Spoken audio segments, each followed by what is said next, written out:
And we're live. Woo! Hello everyone, and we are here on Phoenix 92.5 FM for Nerd to Know basis. Also streaming on YouTube, Twitch, all those good places. And this week we have with us, as always, Dara. Hey guys, what's up? We got Bryn. Yo! We got Hello! How's it going, guys? How's the week been? I'm back. How's it all been? Welcome back. Well, I don't know if this is working or not. Hopefully we're streaming to the right place. But if not, it is what it is. The show must go on. Here we are. If not, welcome. Welcome. Yeah. Welcome to what could possibly be the unmitigated disaster of the new way we're streaming. So And truly, is that not every week on this show? No, the problem is usually everything's fine with the laptop, but because I'm moving away from the laptop because the laptop screens and overheats, and I'm always afraid it's going to blow up in my face. Now trying to move it on to the desktop, it's like, did I put the right keys in? I don't know. We will find out. But somebody is watching. Somebody is watching at least. I would say that in ways of unmitigated disaster, it's more of like an exciting train wreck. So I like that. I like that. Let's use that. In every conceivable fashion, a spectacle. Yeah. Yes. That's fair. I don't like.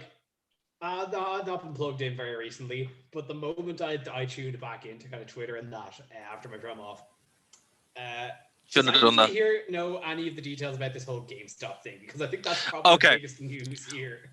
Okay, so from what I gather, and there's a couple of channels that do it. So do you guys know what shorting is? No. This is to do with the stock, isn't it? Yeah. So from my very rudimentary understanding of stock and shares, and it is very rudimentary. I'm working on it. I got a book on it. I'm trying to read it. It's very boring. It's called Stonks. It's called The Big Short. It's called The Big Short. So there's a movie called The Big Short, right?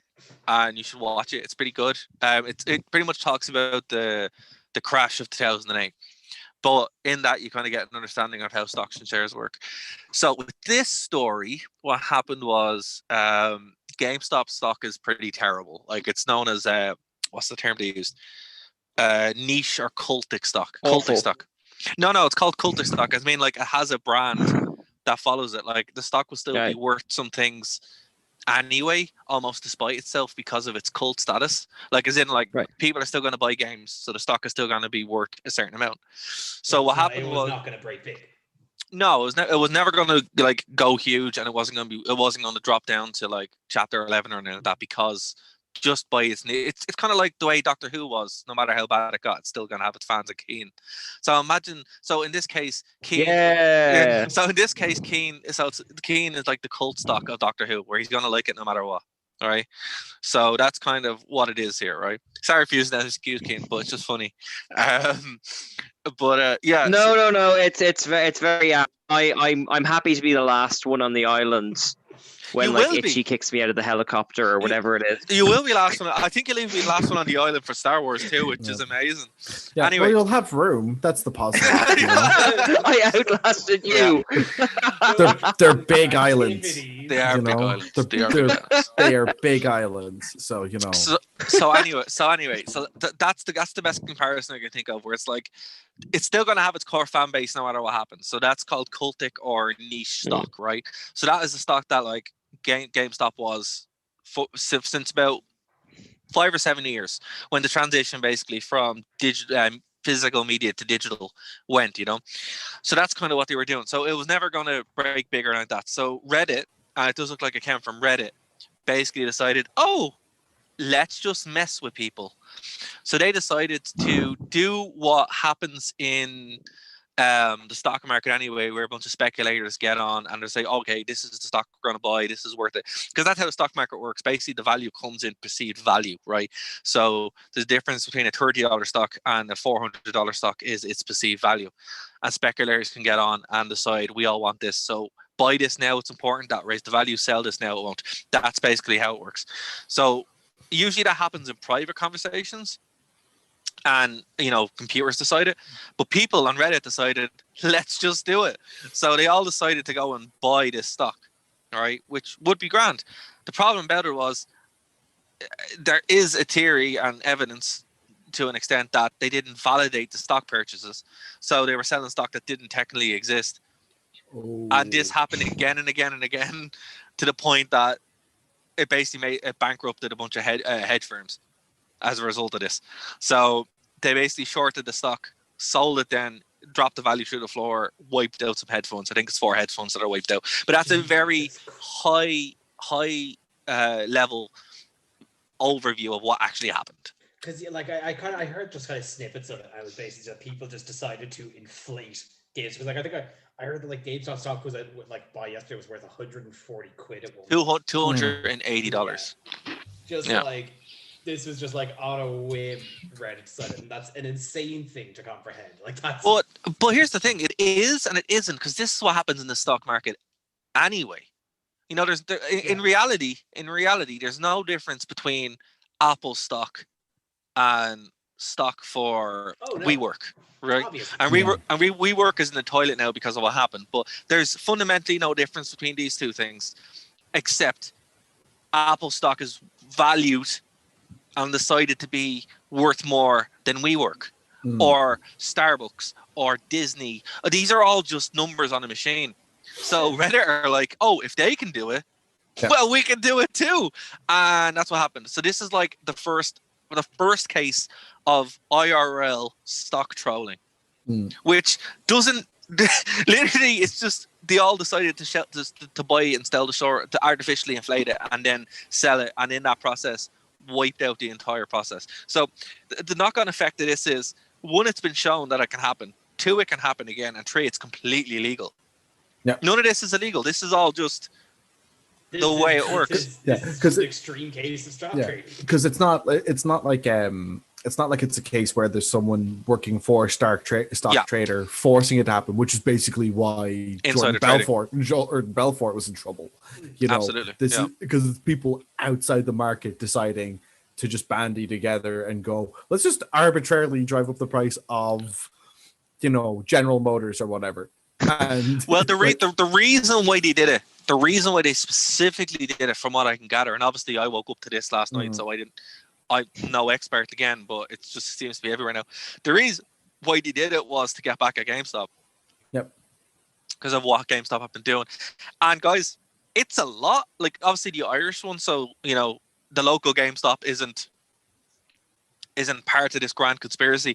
This is like top level stuff, and there's channels to talk the the global thing. And in America, it seems to be even worse again, where they would, you know, they'd have a lot of this is allegedly, so that's just allegedly for educational purposes, all that kind of stuff. But there are channels to talk about it, and it's in grand detail. But they do stuff like during the pandemic, they would make themselves an essential business. They would, you know, raffle off shifts with TikTok videos. I think we also I'd forgotten it was GameStop. Yeah. We like, or they had the staff had to get their own hand sanitizers, all this kind of stuff. Like there was managed. They're just working by commission, effectively. There was. Like it's a scummy business model by all means. But like they that was the thing, is that like managers had to basically buy any PPE and stuff at one point as well for their staff. Yeah. And even then, during the pandemic, they still had to like hit all of their sales targets, which is insane. So on top of the stuff that they would do normally, it was kind of expounded upon with this crazed move towards leaning into screw the consumer, which is what they did. Also, you know, there's certain things like the way the PS5 was handled, the way the Xbox was handled, the whole cyberpunk thing, pre-orders, all this. Like, it's for years they've just been getting away with this, and it seems like this was like a strike back. I like personally, I have been like just, I suppose boycotting is probably the best way of putting it. I've just been refusing to buy anything from GameStop for 4 years. When I think I noticed that like they just had a general markup against any other market price. Yeah.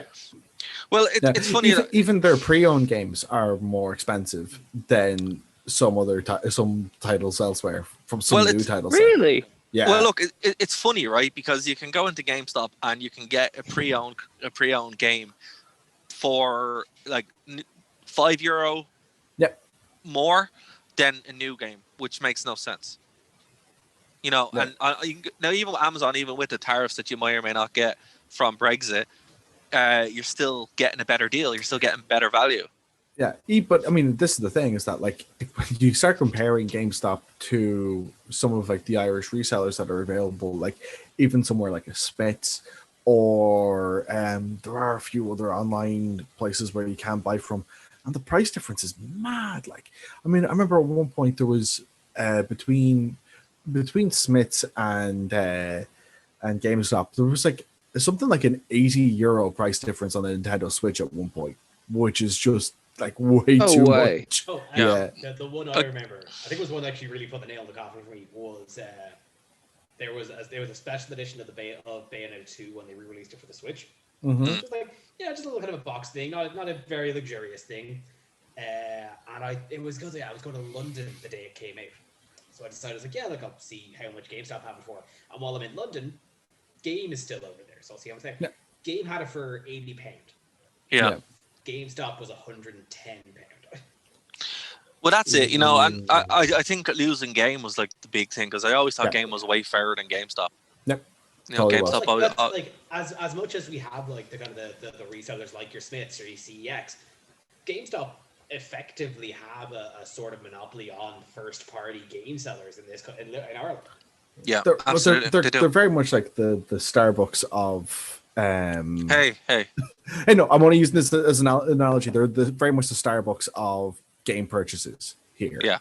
Yeah. Like, I mean, when you think of, like, again, it's like they're basically like McDonald's for games, like when you think of, where can I get a game easily? You think GameStop. You don't it's weird. think Smiths. Yeah, and I'd say any physical games that I buy, full transparency, I go to Smiths. Yeah. I buy them in Smiths because it's like they have better deals.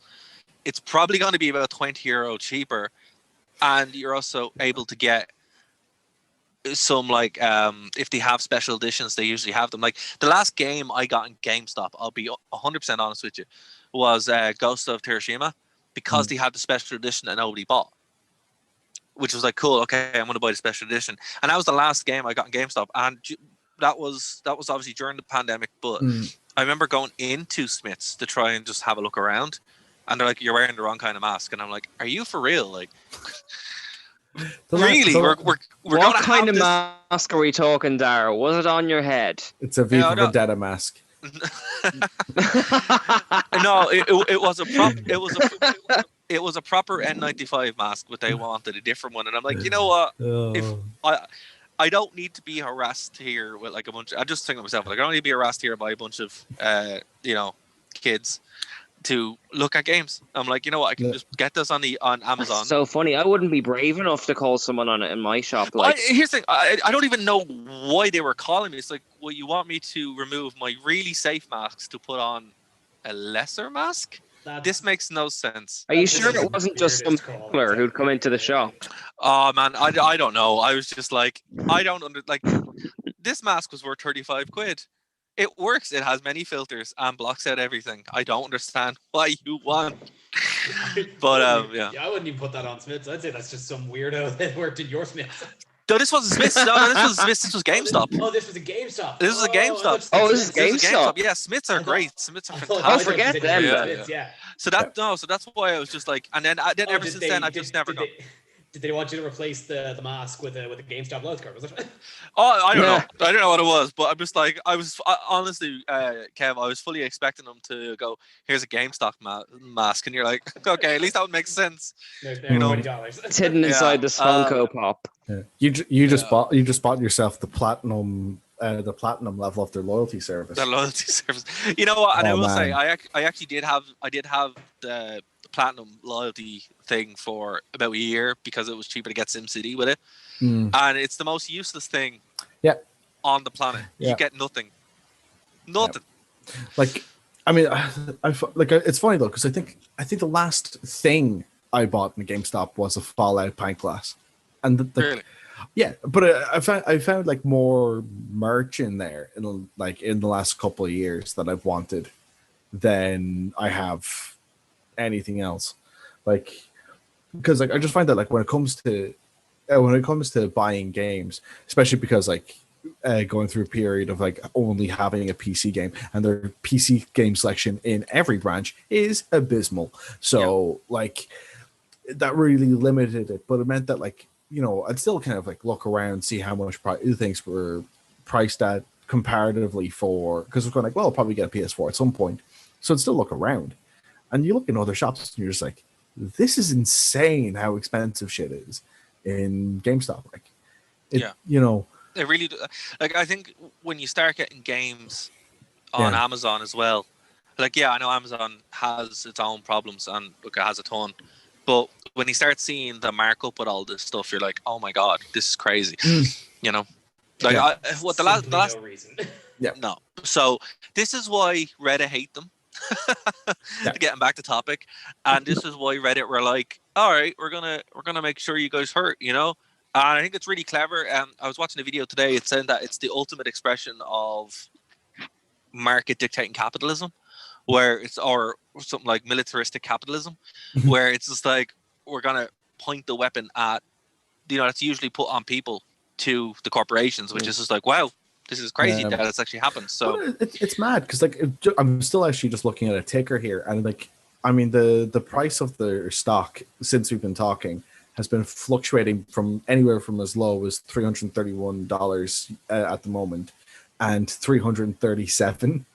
It's just weird watching it like kind of rise and fall. Like, it's mad. Like, but see, as that's going, because there's nothing backing it and there's no like investment in its value, that's just bankrupting companies as it's happening, which is unbelievable. It's just there's no backing behind it. It's just like, oh, these are just numbers on the screen, and it really shows you, wow, this is just numbers on the screen. So I would say it's the most interesting story happening right now. Everyone is covering it from all different angles. And I'd imagine that if something like that happened to Disney, I'd say that's exactly what they would do. And like, as much as I wouldn't like it, I'd find it very funny if what's the parent company for Warner again? AT&T. If AT&T bought all the IP for Marvel. Oh no. Like, I'd be okay with that. I'd be okay with it, actually. I wouldn't like it, but I'd find it very funny. Like, it. Now, this would, like, in terms of scale, this would be a much more gargantuan task than the GameStop thing. Like, the GameStop thing is a case study for what happened at this scale. Like, but yeah, I in terms of kind of the immediate results, like, it'd be very difficult to see. Like, I think some high level execs may lose their job immediately. That'd probably be the first thing. Yeah, probably.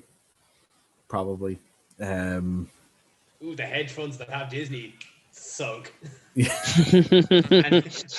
corporate funds that are holding Disney in their accounts, they will just be gone overnight. In terms of it'd be very much just a lot of money draining very fast. That's pretty much what this is. And going somewhere. Question mark. Off into the ether. Basically. But yeah, so that's the biggest news story of, like, well, it's the biggest news story kind of period. Because, like, there's just story of the year. Definitely not of the year, but certainly of the month. Well, I wouldn't say in a month. I mean, like, in nerdom anyway. But what's funny about it is I'm seeing it being reflected in all forms. Like, Tim Pool had a video on it and all that kind of stuff. So I'm like, right, if political commentators are talking about it, it's transcended just the normal run of it, because Upper Echelon Gaming did a whole breakdown of it. So I was just like, oh, wow, we're really looking at this. Even outside that, New York Times have a big write-up about this as well. Like, I mean, it's not just like... that's what I mean. That's what I mean. It's mad, like, I mean... Yeah, when something like this happens, you're like, oh, sure, isn't that entertaining? But now you're just like, oh, wow, okay, this is having real-world effects. And I think the reason why it's having real effects is because we will see this happen again. This is not done. This is a new attack vector that they have discovered, and it's going to happen a lot. So if I was like running a dodgy brand, or not even a dodgy brand, an allegedly unscrupulous publicly traded company, I'd be bracing for impact, because what's next? How shocked would you be if Coca-Cola got hit, or Nestle? I wouldn't be, to be honest with you. Next day, I wouldn't be shocked. Yeah. I'd say. But the thing about it is, they still have perceived value. Yeah. It has to be with a company that hasn't got perceived value. So Yeah, you can't, can you? Not yet. Mm. no, but I mean, like,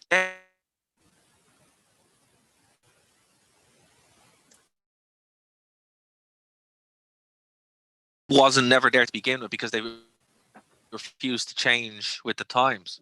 Yeah. They refused to grow a physical brand. It's still a physical product. Can't download a Coke. Well, not yet. Yeah. Well, you know, until we get that replicator sorted out, it's not going to happen. Absolutely, absolutely. But yeah. But yeah. So, what else happened in the hopper this week, guys? Do we have anything else? I know Lisa is incredibly excited that apparently Spy Kids is coming back. Is this something you guys are incredibly attached to? I can't fathom why anyone would be excited about Spy Kids coming back.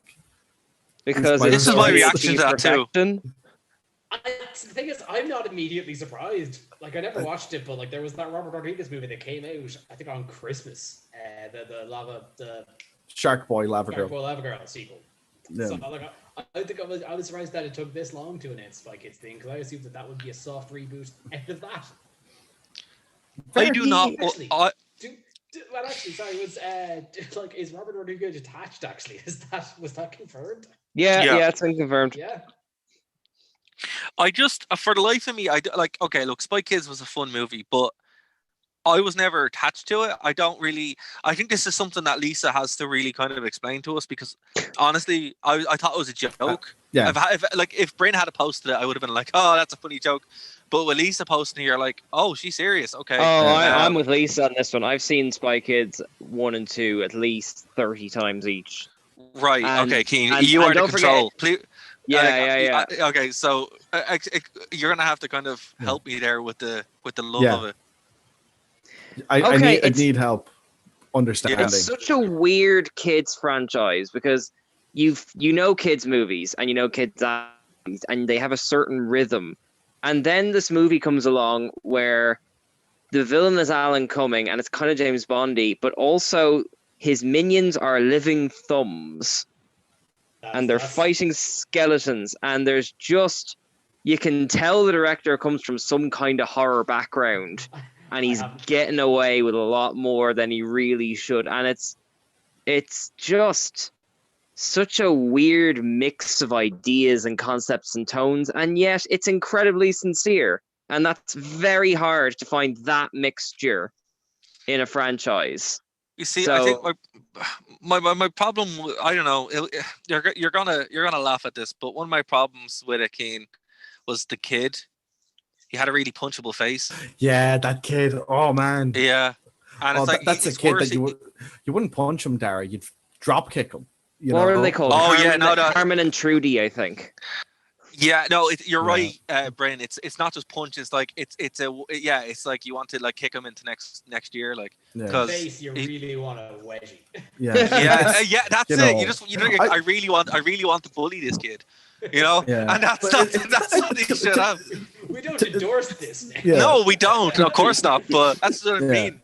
It's just one of those things where, like, anytime I saw him on screen for any film I ever saw him in, all I kept thinking was, I really wish I could be Kane from WWE and I could attack this child, and I'd feel so much better. Yes, but also Machete. This is the Machete origin franchise, which is still technically running. Like, what a weird franchise. I just wish for some reason when they were casting this, they're just like, why can we not have the most punchable kid in the world as our lead? You know what? If it's a reboot, maybe they won't this time. Yeah. You know what they could do? My fear would be they started to get your man with the man with the hair in from Star Wars. Oh, Benicio del Toro. No. The kid from the Star Wars game. Oh, you mean the Joker guy? Yeah, and now I'm like, oh man, you just replaced the problem. So, you know, I'm still hesitant. I'm still hesitant towards all this. But here, I want to get your take on this. Speaking of Star Wars, so 2 bits of Star Wars news, right? One, there's an open world Star Wars game in the making from Ubisoft. So it's pretty much Watch Dogs and Star Wars. Yeah. And or Assassin's Creed and Star Wars, or Far Cry and Star Wars. I was talking this with my friend. Actually, was talking this with not with Kane. You're Kane. With Keith from Anime Crash Course, and he was like, "Yo, Ubisoft games are all the same." It's like, "Yep, they really are." And it's just like once you get it all. But Watch Dogs 2 was good. I will say Watch Dogs 2 was good, and Assassin's Creed 2, the pirate one. Not the pirate one is good, and the 2 is good as well. But yeah, I have a feeling that it's going to be a collectathon, probably running around Batu to plug the Star Wars land. And I hope it's not what do you think? Towers in space. Yeah. How likely is it going to have towers that you have to climb? I really hope not. I really like if they're going to do that. What I'd say is right. If they're going to do that, don't. My only hope. And my sincere hope. How many strongholds are you going to have to break into? My sincere hope with this game is that it's not anywhere near the franchise. Right? I just want it off in its own thing. The Star Wars game. Yeah, I want it off in its own thing, in its own timeline. Maybe on Taris from Old Republic. That would be cool. Where you can go to the underground and all that kind of stuff, but it's not going to be. It's going to be. Look, if really it's going to be a live service game, it's going to be the most basic Star Warsy aesthetic-y stuff. You know, it's going to have Tatooine and people with guns, and it's going to have one of those plots where it's like you are the chosen one, and then the clip ends, and there's 13 other chosen ones in the room with you, and I see the writing on the wall of it being one of those. You know. Yeah. But the good news is we're going to get Knights of the Republic 3, and that's not made by BioWare. Yeah, well, it's not made by BioWare. It's not made by EA. So it's like, I don't know. There's a lot of good things in the works, but also it's so who's going to be doing it? It's going to be Obsidian again, or they haven't said yet. I hope it is Obsidian. That would be cool.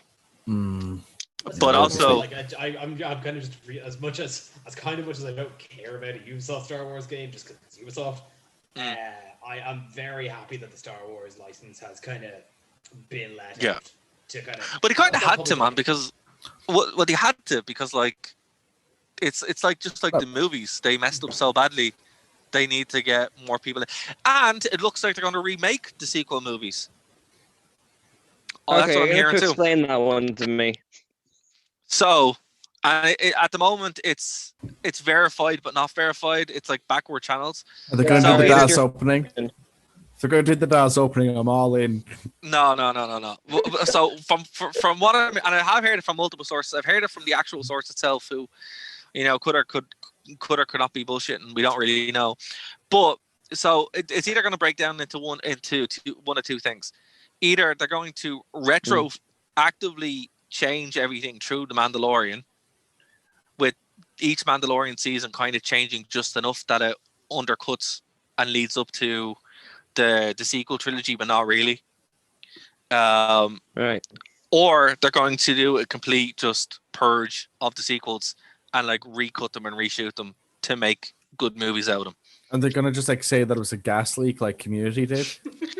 No, I don't know, because here's the thing: they have the wills of the Force, right? So they can just say, "Oh, it's just a different timeline," and that's it. They can just say it because they've already done it. It's a Force leak, then. Okay, it's a Force leak. Yeah.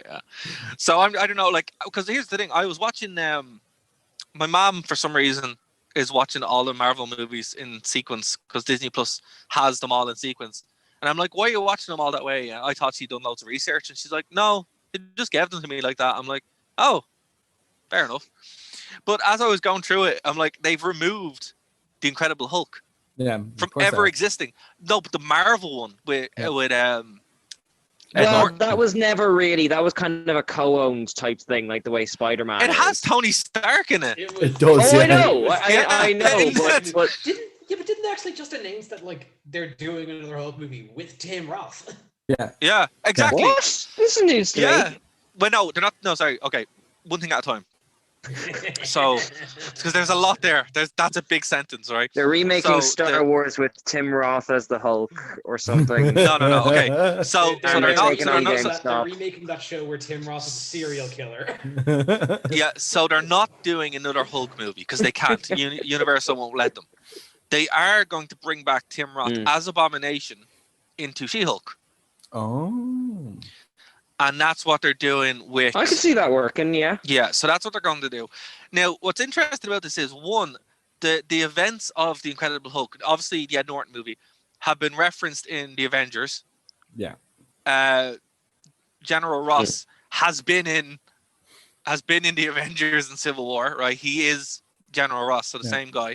And Abomination still exists. So the movie and the events of the movie all have happened, but Marvel have decided that movie doesn't exist, and I think that's really weird. So there is precedent for I this. wouldn't overthink it too much though, because the Spider-Man movies are not on Disney Plus either though. I wouldn't take that as like a baseline indication. That's because of Sony's mingling. Spider-Man Far From Home and whatever isn't on Disney Plus. Really? Yeah. Nah. They're not there. Oh, I didn't know that. But anyway, no, I would say that there is precedent for this plausible deniability within Disney to just change whatever they want. Yeah, like it's weird though, because like I think that's the thing about Disney Plus, that like it's interesting what isn't there. Like Spectacular Spider-Man, which is arguably the best animated Spider-Man series, isn't there, but it is on Netflix. You know, that is weird. Ooh, you just reminded me. The Muppets are coming to Disney Plus. Of course they are. Yeah. It's the original 5 series, which is the one thing I thought would be there the second I got it. So I'm delighted it's finally turning up. It's about damn time, because I watched one episode of that like new Muppet series, the streaming one they had. It's bad. It's really bad. Go on, give us a sample. What's it like? It's like, I think it's that they're trying to like kind of do it like a Muppets. The whole premise is like they're trying to do like a Muppets YouTube channel. Oh no! Different channel things. Oh no! It's bad. It's just not funny. But see, anyone none could of that say sounds fun. No. Like, but in general, I do find that most shows that try to be like, oh, the main characters in the show, they do a YouTube show. It never, for me anyway, it never works. It never comes off as being like authentic enough to be funny or believable. Except for iCarly, that's a good show. That was ahead of its time. It was ahead of its time. It was legit. That's why it was good. I wasn't going into that like, you know, hanging on the premise being good. I was like, man, I watched Muppets Christmas Carol. I could really go for more Muppets, and this was the only Muppets available. Yeah, Muppets Christmas Carol is sounds the Muppets great. With Jason Segel not on there? That one's good. That was pretty good. I think it was like I want like a 20-minute Muppets. That's the movie, wasn't it? Yeah. Man, that's so funny. Yeah, but seriously, you know, I would just say, you know, watch some iCarly and you have a good time. Yeah. It's in general, that's a good show. I will defend that show. Diverse range of interests, Sarah. It's a like look. I mean, iCarly is like the exception that proves the rule. You know, it's a good show. I don't know what the problem is. Yeah. It is. It's just I love that you're like heavy metal, niche Star Wars, iCarly. But it's such a wonderful Venn diagram. Now, Keen, what you don't understand is like if you're listening to Slayer for 8 hours in a day, you need to chill out afterwards. That's just a fact. You have to balance. Okay. It's all about balance. You have to balance yourself out, or else you go mad. It's the reason why I listen to Taylor Swift after doing a gig, because you're up there and you have to come down. You know, so you have to chill out. Balance. You know, like there's Do you think a lot of heavy metal rockers got really confused when they maybe listened to Miley Cyrus decompress and then she became a heavy rocker? Potentially. But here's the thing: I want to melt. I kind of want to get onto that head melting thing, because you're the very man that covers the cane. WandaVision. Oh, let's talk about WandaVision. Oh yes, have you guys seen this? I love it. I think it's great. I have not. Oh, bummer. Yeah. I live with someone who refuses to watch things weekly, so I will be waiting until it's all out. Fair. Oh, he's just got to hide from the internet. My backlog has been a lot harder to get through, so I only finished His Dark Materials season 2 about a week ago, and now we're on to The Expanse, which is great, and everyone should watch The Expanse because it's the best sci-fi show made in the last 10 years. So he's not wrong. He's very right. I will say this, not to just like throw shade, but I found that. Sorry, what was that? What's that, Kev? Sorry, no, I was just saying that's the exact same thing my dad said about The Expanse. No, dude, true. It's so damn good. It sucks that great. The season 6, which is next season, is going to be the last season of the show. But Like there are 9 books, and the reason why there isn't going to be one after that is because in book 7 the story jumps ahead 30 years. So look, Bryn, here's the thing. on. Here's the thing, though, right? I have to deal with Sabrina being over. We all have to. We all have her crosses to bear. Well, WandaVision, new magic witch in town in a weird kind of 50s aesthetic. But here's the thing, though. Waiting there for you. But here's the thing, though, Keane, right? This is actually helping a great deal because a lot of the themes that are touched on in Sabrina are picked up directly in the show. It's really good. Yeah. It's really good, so I'm happy. But yeah, no, we won't ruin it for everyone, for Bryn and for Kev. But I will say but well, I've been reading your reviews of it, Keane, and I must say, if you guys aren't reading Keane's reviews, do. They're on geekireland.com. And thank you. That's really flattering. That's true. Thanks. Yeah, they're the hardest. I mean, it's not. I don't think WandaVision is as incomprehensible as people are making it out to be. Like, I mean, this is no, like, David Lynch, but like it's very much, compared to other Marvel stuff, you do have to be patient with it, and you do have to put a bit of work in to kind of figure out what is going on the fringes of the sitcomness. Can I say that really pisses me off with people? Oh yeah, how come? No, like people's reaction to it, because I've seen that, and that's why I like your reviews, because you say that pretty much. And people are like, "Oh, I don't like it."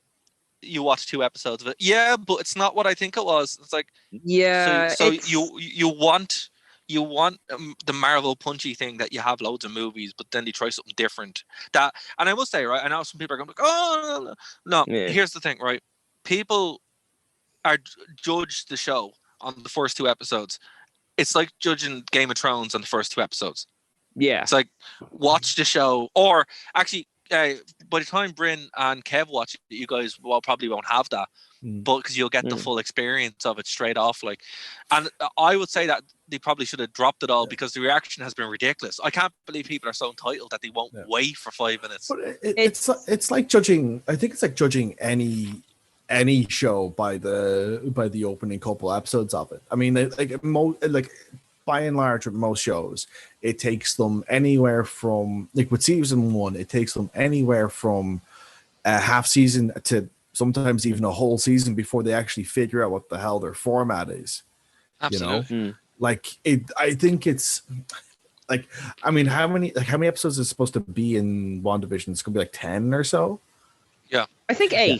So it's going to be short enough, but like, I mean, to go back to the David Lynch thing, it's like people wanting to know who killed Laura Palmer or whatever her name was by episode 2. The idea, figuring it out, is the hook.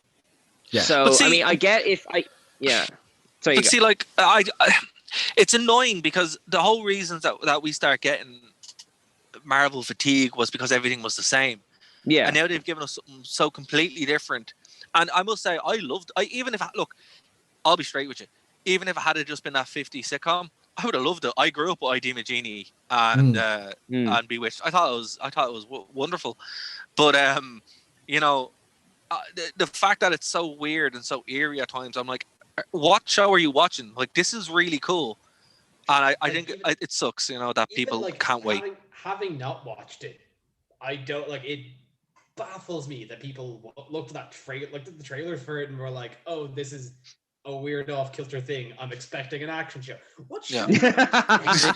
What do you think you were getting? That's a really good point, though, because like, I mean, the trailer makes it like, I mean, like, I think if you're going like, "Oh, this looks really weird and unique," and if you're expecting like like everything you saw in the trailer to happen in the first episode, that's probably an unrealistic expectation for a season of a show.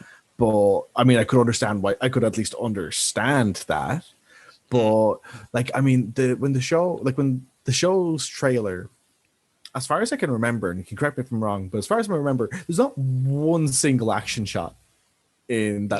There's plenty of effects shots, but not any action shots. So, well, see, apparently the action is coming in the last episode. Last episode is supposed to be our Marvel movie, right? Which makes sense. I want action from it. That's the thing. But that's the thing. I'm like, I don't why do you like you? If you want to watch it, you can watch it. But I'm just like, I think this is a much smarter.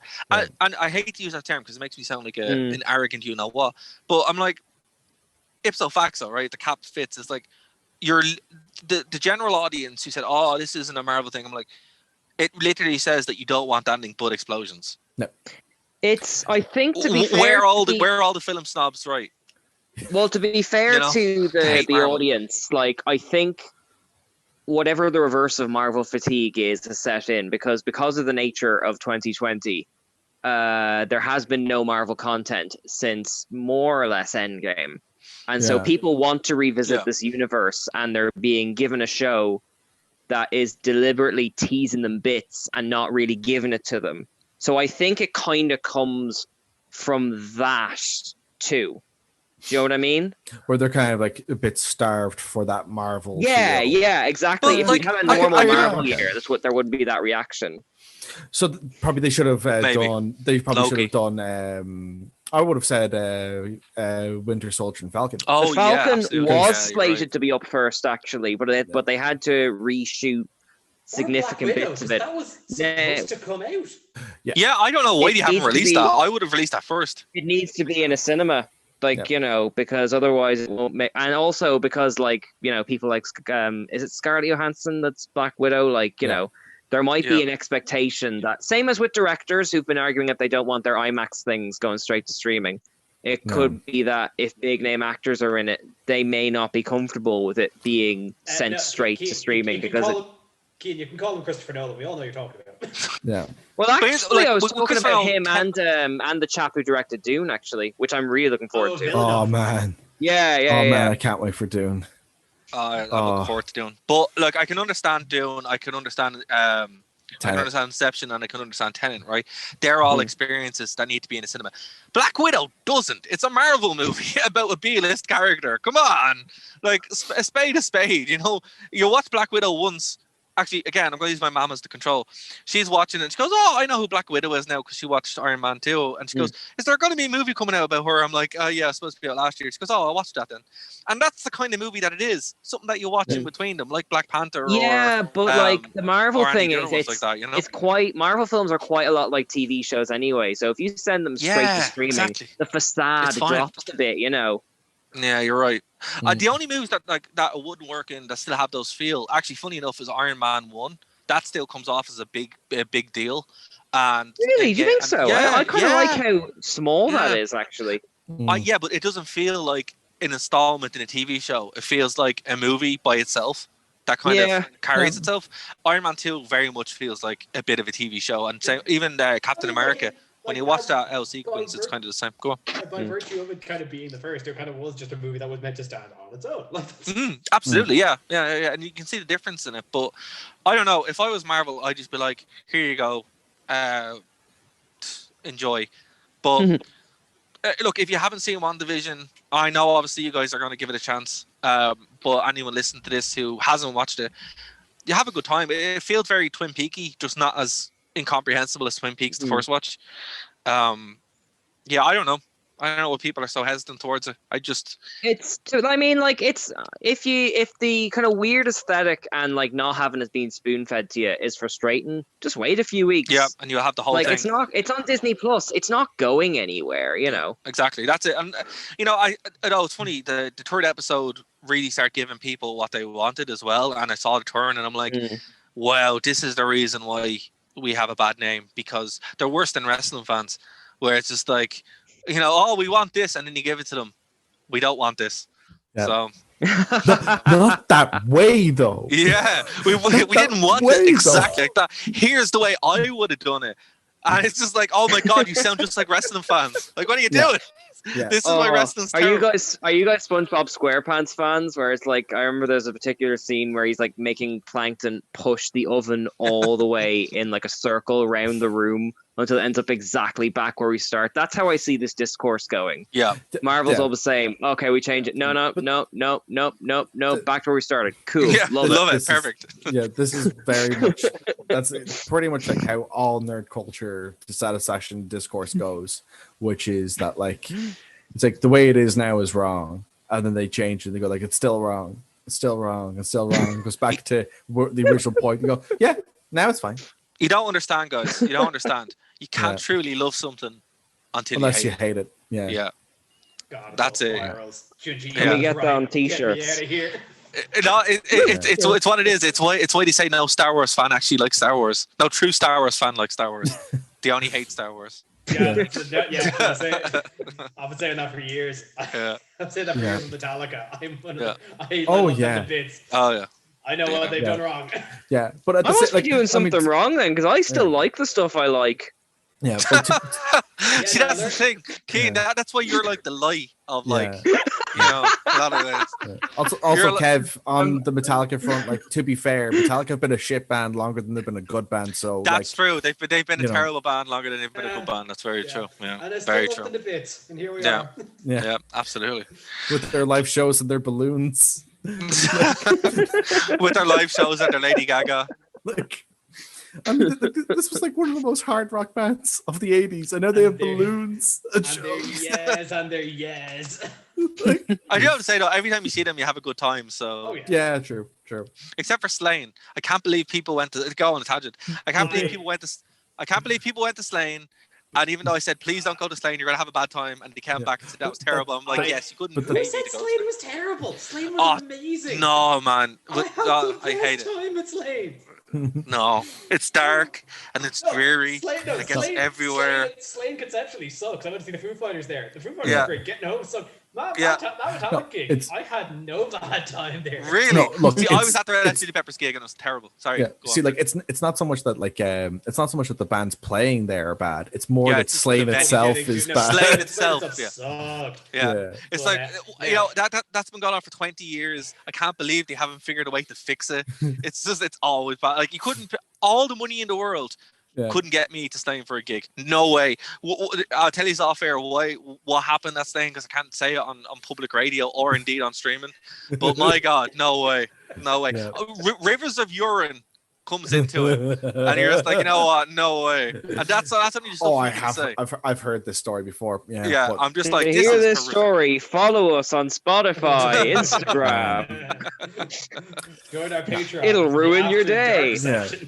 Well, buy Lisa's book. Buy Lisa's book. Not even Patreon. You can actually give us direct money. Follow Ko-fi on the screen. Ko-fi.com there, media, or PayPal though donation. All in the links below. We are not above asking for money, guys. Yeah. Pay us. Yeah. You certainly are. Buy Lisa's book. Buy Lisa's book. Lisa's book is coming out soon, actually, because I wrote the foreword for it, and it's going to be on Amazon. So she's really excited about it. So yeah, do buy her book. Because you know it's going to be good. Buy her book. Buy her a book. Oh man, I have to say, right? So Lisa pumps out more content than pretty much anyone else, and I don't know how she has the energy for it. Yeah, it was like the post she put in 3 She's got that hamster energy.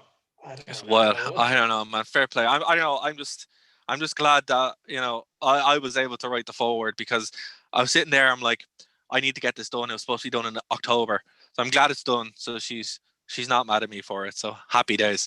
But yeah, so guys, we are coming up to the end of the show. What have we got on in the popper for you guys? The what? Will I go first, or? Yes. Okay, well, I mean, as you kind of very kindly mentioned earlier, if you want to kind of get reviews of WandaVision, or indeed I throw some speculation interpretations in there, go to Geek Ireland and you can follow my reviews there. And thank you in advance for giving it a look. Awesome. What about you, Bryn? I have nothing in the pipeline just yet. I've spent the last week or so, though, doing a little bit of work on just trying out this great DM tool I found called Planar Alley. I recommend it to anyone who is currently a DM for their D&D group. Planar Alley be there, Bryn. You have piqued me interest. Yes, Planar Alley is great. It's very, very good. You have there's options to have it self-hosted entirely, so you can basically just download it and run it from your machine. Unreal. Or you can. There is some people have hosted it online, and it is very, very nice. It's a completely free service. recommend it if you're looking for a way to play So without having to break the bank. So was it plain or alley? Yeah, plain or alley. Plain or alley. Okay, cool. Yeah. And Kev, what have you got, sir? Not much going on recently. As I mentioned in the socials, I had to take a break from Anime Crash Course and kind of the network as well while I got settled into space. Ta-da! But that is all settled back in. Hopefully we should get the gears rolling for Anime Crash Course, and we should have another episode start of March, I think is the ballpark right now. Great, that sounds good. If you tune into the next Anime Crash Course, you'll get to see even more of Kev's new flat. No. You're just going to see this. They wouldn't know that until after they clicked it, Kev. No, I am not at liberty to share my personal space. That's fair. Kian is, though. So.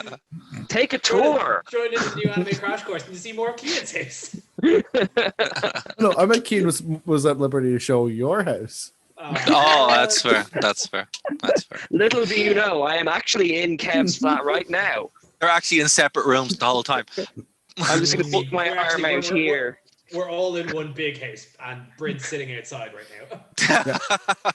Little do people know, Delirium is just one big flat. Absolutely. One big flat. With lots of pigeons. So to wrap up, guys, if you haven't subscribed, please do subscribe below. iTunes, Spotify, all that good stuff. Thank you to Phoenix FM for having us on again. We very much appreciate them.